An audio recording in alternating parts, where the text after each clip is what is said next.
This cutesy, bubbly, retro-styled, minty green car next to me is a Nissan Figaro, or as they called it in Japan, a Nissan Figaro, and it doesn't belong to me. It belongs to this guy. Hello. That was Alec from the YouTube channel Technology Connections. Hi, this is Alec from the channel Technology Connections. And this is his Nissan Figaro.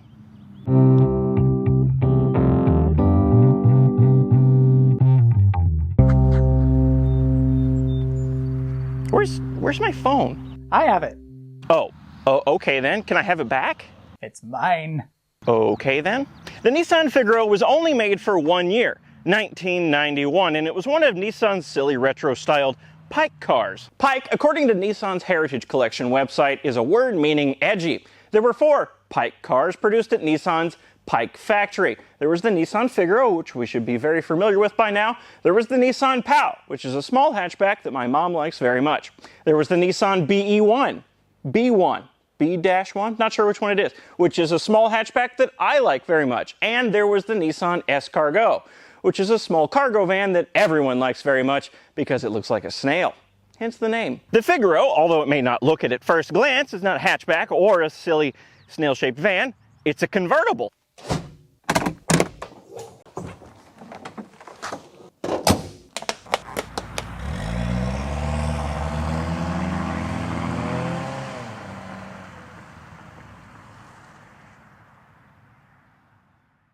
Like I just said, this car was only made for 1 year, 1991, and like Nissan's other pikey cars, this car was meant as a limited edition fashion accessory sort of car. And as such, it's not really branded as a Nissan. I mean, it is a Nissan, but the only 2 places on the car where it says Nissan are tiny, one in the front and one on the back. Figaro is much more prominent in the branding. The original production run was only supposed to be 8,000 cars, but Figaro lust was so high that Nissan made another 12,000 of them to meet demand. That's 20,000 Figaros in total. Demand for the Figaro was so high that Nissan started choosing the buyers of its Figaros with a lottery. And I'm sure that made demand go even higher. These cars also experienced a bout of popularity in the UK, despite only ever being designed for and sold in Japan. One such notable Figaro owner from the UK was Eric Claptop. No, that's Eric Clapton, you idiot. Right, Eric Clapton. No. As you can see, this Figaro is green. More specifically, it's emerald green. Figaros were only available in 4 different colors. That's one color for each season. There was emerald green for spring, pale aqua for summer, topaz mist for autumn, and lapis gray for winter. Groovy. These front fenders are not metal. They're thermoplastic resin to save weight, I guess? Speaking of which, this Figaro only weighs 1,800 pounds. That's 800 kilograms, or the weight of 327 Mexican cottontail rabbits. This hatch right here is not the trunk. You probably already knew that because you saw the convertible top fold into it. This skinny slot down here is the trunk. It's not very tall because of all the convertible top storage up here. It's very deep, it goes in there quite a ways, and nothing in here is particularly easy to access. It could do with some sort of slide-out drawer to make things easier to access. It could also do with a bottom hinged trunk lid. Why is this thing top hinged? Now you gotta duck down and reach underneath it. I don't understand that. As you'll likely be able to tell by looking at it, the Nissan Figaro is all about style. Like the Pao and the B-1, the Figaro was based on the Nissan Micra of the time, although it was redesigned thoroughly to be a cutesy, retro-styled, limited edition fashion accessory sort of car, as opposed to the Nissan Micra, which was just a car. Supposedly, the Figaro takes design inspiration from classic British roadsters and microcars from Japan and Europe from the 50s and 60s.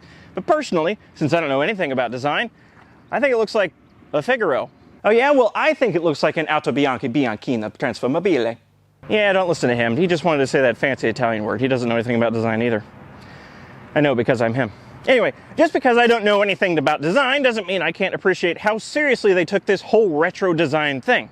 Shoot, that's why Alec wanted the Figaro in the first place. The Figaro is the only car that I know of that was produced to look like an old car earnestly. Unlike the new Beetle, which looks like a new Beetle, or the Ford Thunderbird thing, or the PT grossness. It's old looking. They didn't try to make it new. It looks old. He's right. You can see what it looks like on the outside. It's a very uniquely styled thing, from its cute little face to its little Italian mirrors all the way back to its cute little bubble butt. If it was retro-styled in the same way a PT Cruiser is retro-styled, that's where it would end. But no, this thing is fully retrofied on the interior as well. Just take a look. The interior in this car is strikingly retro stylized. Everywhere you look, it's clear that they tried to make modern materials look like old materials. The radio is retro styled. The climate controls are retro styled and for some reason entirely in English. Nearly everything is either cream colored or chrome, and a lot of things have this seashell shape appearance like the Figaro badge. The window switches, for example, have this seashell shape and are chrome. The door handles have the seashell shape appearance and are cream and chrome. The steering wheel looks like it could be made out of Bakelite. It isn't, but it looks like it could be. The switches on the dash, they're not buttons, they're toggle switches, and again, they're chrome and seashell shaped. All of the warning lights next to the gauge cluster are encircled in chrome. The gauges look like they could be out of a 1960s car. Even the turn signal lights are wrapped in chrome. Nearly everywhere you look in the interior has had some amount of attention paid to it in regards to styling. The seats are even stylized. They're this lovely cream-colored leather with pleats and contrasting piping around them that matches the top of the dash. Oh, and for some reason it does have rear seats. They're not useful if you exist, but they're back here if you need a place to throw your groceries and anime laser discs or whatever. Let's forget about design for a second. I know, easy for me to say, I can't even be bothered to comb my hair for a video. The engine in this Figaro, and in all Figaros, is a 1 liter, that's this much, 4-cylinder, that's this many, MA10 Nissan engine, just like the engine in the POW in the B-1, sort of. You see, the POW and the B1 have an MA10S Nissan engine. This is the MA10ET, meaning unlike the POW and the B1, the Figaro's engine has a turbo. That's one of these. That's not a turbo. Oh, well then what is it? That means, unlike the POW and the BE1-1-1, which have a silly 51 horsepower, the Figaro has a healthy 75 horsepower and 78 torques. Considering this thing only weighs 1,800 pounds and is the size of a Figaro, that's a pretty decent amount of power. I should note that while the Figaro is more powerful than the POW and the BE1, it's also heavier than both of them. The transmission, it's front-wheel drive by the way, in all Figaros was a 3-speed automatic. The BOW and the PE1 also had this same 3-speed automatic, but they were also available with an optional 5-speed manual. Sadly, the only transmission choice in all Figaros was a 3-speed automatic. Aww. But that's okay, an automatic transmission suits the character of this car fairly well. Speaking of, out here on the open road is where this thing really drives. It's truly a car. Okay, look, I don't have much to say about the driving experience. It drives like a small economy car, because it is one. It's a small economy car that graduated top of its class in art school, but it's still a small economy car. If I were to just ignore all the kitschy charms surrounding me, close my eyes and experience the Figaro, well, I'd probably crash. But also, it would feel like I'm driving an early 90s Civic or something, albeit a Civic with a hard plastic steering wheel mounted on the wrong side of the car. If I had to be specific, I'd say the steering is relaxed, the suspension is a wee bit firm, almost crashy at times, and the transmission shifts more betterly than I would have expected. Oh, and the engine makes pretty much the exact right amount of power. I don't know any better way of saying that. It's not underpowered unless you're not driving like a normal person, and it's not overpowered, it's not sporty or anything, it's just right for the car. But Robert, I hear you say, you've been overwhelmingly positive about the Figaro so far. Are you feeling okay? I thought your favorite hobby was complaining. Well, yes, you're right. My favorite hobby is complaining. What am I doing? The Figaro is very lovely, but it's not perfect. I do have complaint. It's the transmission. Like I said, it shifts more betterly than I would have expected from an automatic transmission of this era, and an automatic transmission perfectly suits the fashionable drop-top cruiser nature of this car. But the problem is it just doesn't have enough gears. I've driven other cars with 3-speed transmissions, and in those cars, the gears were more widely spaced. In this, no. You shift into third gear at like 25 miles an hour, and then there's nothing left. It's like they started with a 4 or 5-speed transmission and just took out the top 2 gears.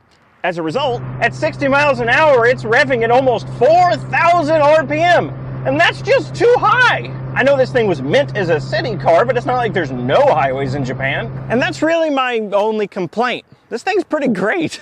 It was made with clear intentions and it was made well. It has that typical, I just expect this to work, Japanese build quality. And for that reason, I think this is a great classic car for someone who isn't really into all of the maintenance and caretaking that comes with a typical classic car. You get all the style that comes with a classic retro microcar thing, but very few of the classic car headaches. That being said, this particular Figaro is in my possession because it needs some work done to it. But it's preventative maintenance, nothing on it's broken. Also, it's a little bit rusty, but as Alex said, It has had a very stressful trip from Japan and has developed some stress acne. despite that, if you can find a Figaro with very little rust, one that's in good shape, and you can get used to driving on the wrong side of the car and using the blinker with your right hand, well, the Figaro is a great starter classic, if you will. Okay, but what do I think about the Figaro? Would I own one? And why would you care? Well, I can't answer that last question, but as for the other two, the Figaro's never really tripped my trigger or boated my float. I've had a few people tell me, you like weird cars. The Figaro's pretty weird. I bet you like the Figaro. Well, no, not quite. I've never really viewed the Figaro as a weird car. It just makes too much sense. There's nothing about this that makes me go, well, why have they done that? That's silly. It's a city car with retro style, built for people who want a city car with retro style. And it was made well. And it was made during a time in Japan where the economy was booming and people could afford limited edition luxury items.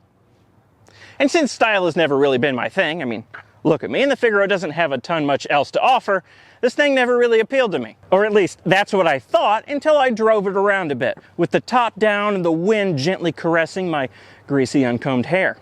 The reality is, I immediately got sucked into the immense amount of charm this thing exudes. Everyone you drive by smiles and waves. It makes everyone happy. It makes me happy. It's just fun. It's the same reaction I get from driving the Trabant around, except this thing is about, 135 times more drivable than the Trabant.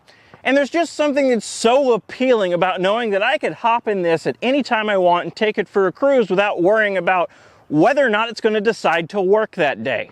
It's all the fun without all the fuss. So would I own a Figaro? Well, despite what I just said, no. Or maybe. I don't know. I'm unusual, and I like all the fuss that comes with troublesome old cars. Having to fiddle with stuff constantly as you're going down the road just to keep the car going down the road is entertaining to me. But again, I'm weird. Maybe I'll get a POW.